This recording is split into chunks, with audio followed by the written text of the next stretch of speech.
Well, we're in Psalm 60, and I won't be long today, but I want to pick up where we left off. Psalm 60 is David beginning his reign and going out to battle on behalf of his people after a dark time in their history. They've been defeated. Saul rebelled against God and misled the nation. So things have gone poorly.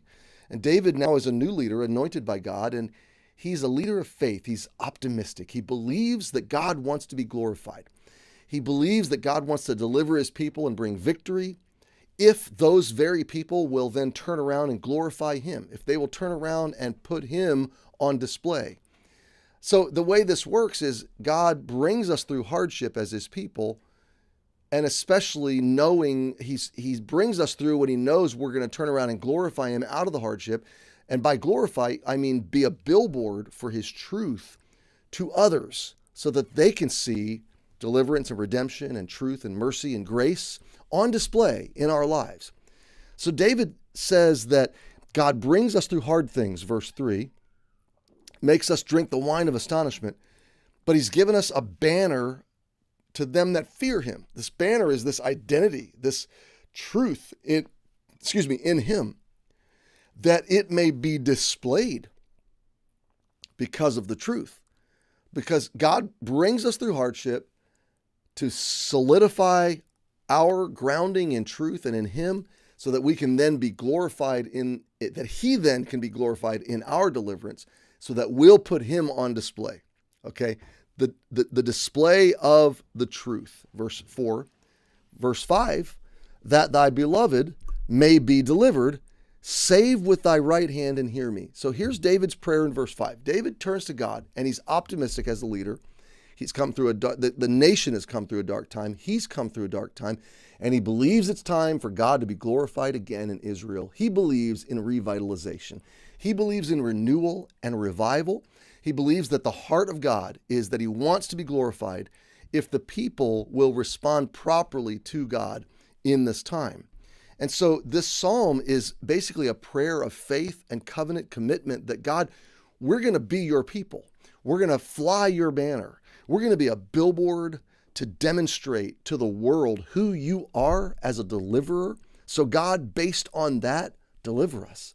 Deliver your beloved. Save with your right hand. Your right hand is your strong hand, typically. Not me, I'm left-handed, but strong hand is your right hand. So it's a picture of strength. God, show yourself to be a strong redeemer, a strong deliverer on our behalf.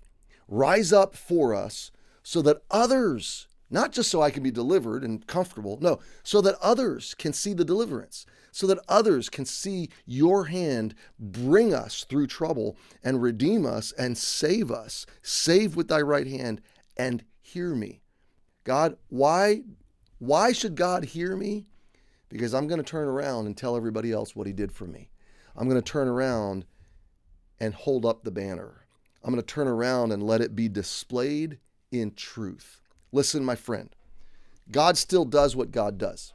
He's still a deliverer. He's still a redeemer. He still wants glory in his people. And if you're a believer, you're his people. If you are part of a healthy Bible-believing church, you're his people. And so just like he wanted to be displayed like a billboard, he wanted his people to give him a good name among the nations so that anybody could choose him and come to him and experience his mercy and grace and redemption. So today, we as believers, the church, we are his people. We're to fly his banner. We're to proclaim and herald his truth. We're to put him on display in our lives, in our hearts, in our attitudes today, this week, and forever until we see him. We're to display him. And you can bank on this. When you're committed to displaying God, glorifying him, magnifying him, guaranteed, he will be committed to delivering you.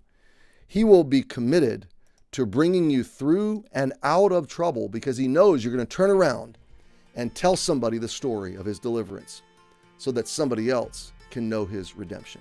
That's our assignment, my friend. That's why God answers this prayer. That's why David prayed it. So if you're going through a hard time, realize this is so that God can make you a billboard.